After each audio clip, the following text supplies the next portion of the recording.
Hey you. Yeah, you. Do you love fudge brownies? Of course you do.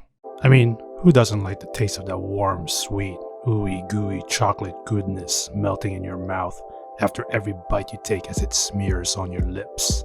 It's just like kissing your significant other, your boyfriend, girlfriend, wife, husband, whoever.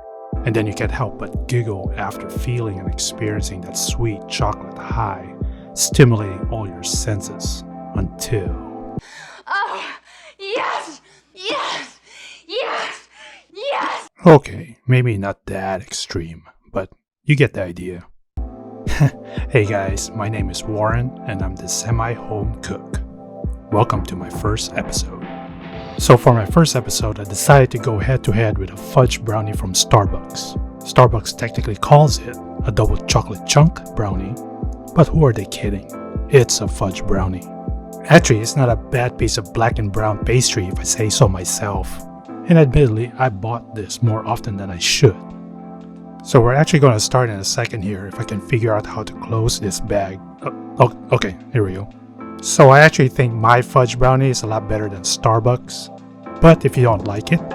Oh, sorry. I think you'll love it though. So to start, you want to grease an 8x8 pan like so. Melt the butter just a tad bit. If you can't use a brush like I have here, it makes it easier to smear the pan. Or just use your hands. Next thing you should do is cover the pan with parchment paper. You can use the pre-cut ones like I have here. Trust me, it makes life real easier. So what you do is take one piece and just brush it with more butter. And then after that, put the second piece on top of that and brush that with butter, just like so.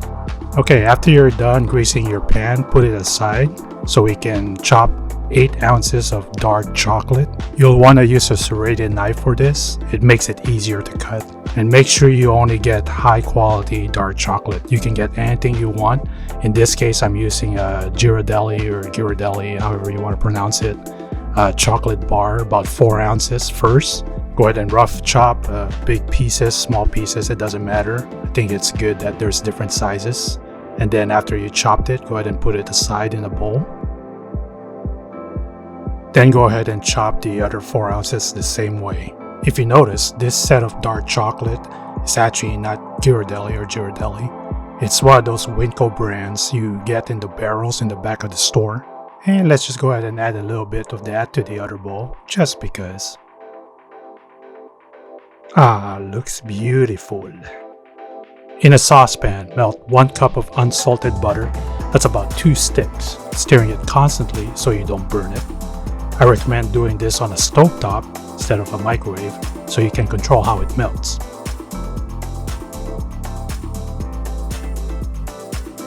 After your butter has melted and formed into this nice yellow juice, go ahead and pour it over your 4 ounces of dark chocolate. Then stir both ingredients until the chocolate melts into this sexy liquid consistency while trying to resist the temptation of drinking it afterwards. To wake up the chocolate a little, pour 1 tablespoon of espresso powder. Mix the chocolate some more, then set the ball aside.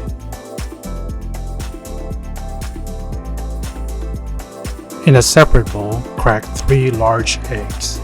You want to use a separate bowl just in case any shells fall, making it easier to remove. In a larger bowl, pour 1 cup of granulated sugar, 1/2 cup of dark brown sugar. We were wondering if we can borrow some brown sugar? I'm using dark brown because it has more molasses, therefore more flavor. Add 2 teaspoons of vanilla extract, 2 teaspoons salt, pour all the eggs, then beat the mixture thoroughly. And I mean you want to beat and beat and beat that mixture like you've gone 12 rounds in a Rocky movie. And after you've built some forearm muscles, take a break. Come here, man. I don't want to do it. Come. After you beat the batter and it forms into this silky, ribbony type liquid mixture, you can go ahead and pour the chocolate mixture into the batter. Oh yeah. Then go ahead and mix that batter. Damn, doesn't that look sexy? Okay, we're almost ready to bake this bad boy. Just a few more things to do. we're going to sift 1 cup of all-purpose flour and a 1/4 cup of Dutch processed cocoa. You can use any kind of cocoa powder, but I prefer Dutch process because, again, more flavor. Carefully fold the mixture.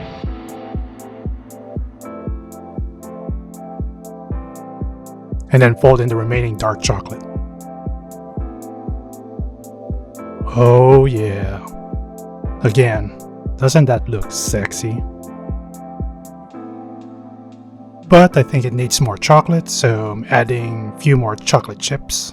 Ghirardelli, of course, or Ghirardelli, because why not? After all the ingredients are mixed together well and became friends, go ahead and pour the mixed batter into your pan. Make sure you spread the batter evenly in the pan with a spatula, and then you want to whack it, slam it, do whatever, make sure it's balanced. And this will also give the little cracks on the top of the batter after it's done. Place your batter in a preheated 350-degree oven for about 30 to 35 minutes. If you want it a little bit underdone so that it's a little bit more fudgier, 30 minutes is best. Otherwise, between 30 and 35 minutes, it should be perfect. Now before you cut the brownie, you actually want to let it cool for about 1 hour. But this brownie actually is better when it's chilled overnight. But if you're like me, no willpower, I'll probably cut it in like 10 minutes. 12 seconds later. Okay, can't help it. I need to eat this now. So to cut this brownie, you have to have a really sharp knife and some hot water and some towel. With every cut, you have to wash the knife and then wipe it and then cut. Rinse and repeat. If you don't do this, then you'll get fudge all over the place. I mean, that's not a bad thing, but if you want to have that nice clean cut, this is what you gotta do. I obviously didn't do that, so do what you want to do. Don't follow my advice.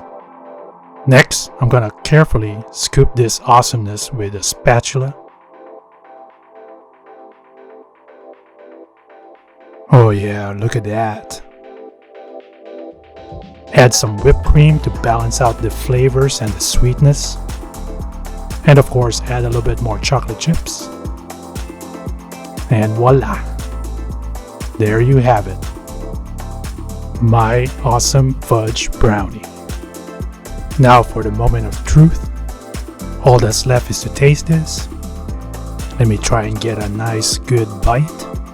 Get all the layers, the whipped cream, the chocolate chip, the brownie of course, and oh yeah baby, awesome.